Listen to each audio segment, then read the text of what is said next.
দুই শিশু সহ মৃত্যু এক শিক্ষকের গোটা পরিবারের। আপনাদের জানিয়ে রাখি, নাটাবাড়ি উচ্চ প্রাথমিক শিক্ষকের স্ত্রী এবং নাটাবাড়ি এলাকার শিক্ষিকাও ছিলেন। মৃত শিক্ষকের বাড়ি কালজানি এলাকায়।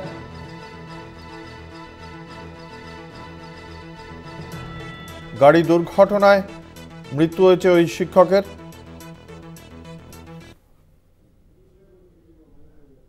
আপনাদের জানিয়ে রাখি, নাটাবাড়ি উচ্চ প্রাথমিকের শিক্ষকের পরিবার গাড়ি দুর্ঘটনায় মৃত। দুই শিশু সহ স্বামী স্ত্রী সকলেরই মৃত্যু হয়েছে গাড়ি দুর্ঘটনায়।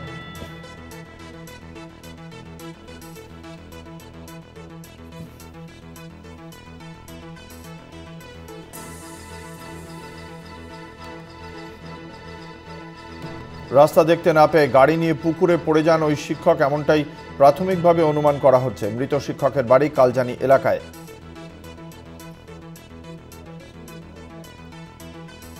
আমাদের সঙ্গে রয়েছেন আমাদের প্রতিনিধি রবিউল হোসেন। রবিউল, কি জানতে পারা যাচ্ছে, ঠিক কিভাবে ঘটেছিল দুর্ঘটনা?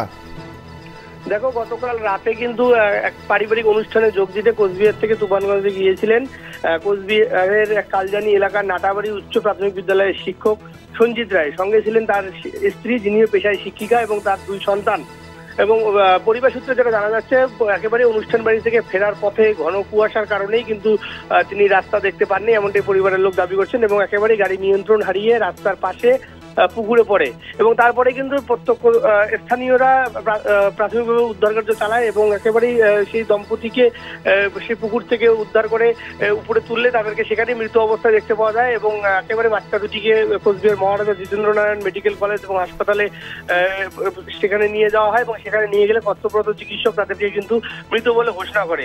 এবং এই ঘটনায় একেবারেই এলাকায় যথেষ্ট শোকের ছাপ ছড়িয়ে পড়েছে। এবং ইতিমধ্যে আজকে সকালে কিন্তু সেই ঘটনাস্থলে গিয়ে পৌঁছেছেন কোচবিহারের পুলিশ সুপার দ্যুতিমান ভট্টাচার্য। তিনি কিন্তু একেবারেই সরেজমিনে সেই পরিস্থিতি খতিয়ে দেখছেন, এবং পুলিশও তদন্ত করে দেখছেন যে অন্য কোনো ঘটনার কোনো কারণ থাকতে পারে কিনা। তবে তোমাকে জানিয়ে রাখি, গত 3 দিন থেকে কিন্তু কোচবিহার জেলা সহ পার্শ্ববর্তী জলপাইগুড়ি, আলিপুরদুয়ারে একেবারেই মারাত্মক আকারে কিন্তু শৈত্যপ্রবাহ এবং সেই সাথে কিন্তু ঘন কুয়াশায় দেখা মিলছে। একেবারে কুয়াশার কারণে রাস্তাঘাট কোনোভাবেই দেখা যাচ্ছে না। প্রাথমিকভাবে অনুমান যে ঘন কুয়াশার কারণে হয়তো সেই শিক্ষক গাড়ি চালানোর সময় রাস্তা দেখতে না পারায় কিন্তু তিনি নিয়ন্ত্রণ হারিয়ে পুকুরে পড়েছেন।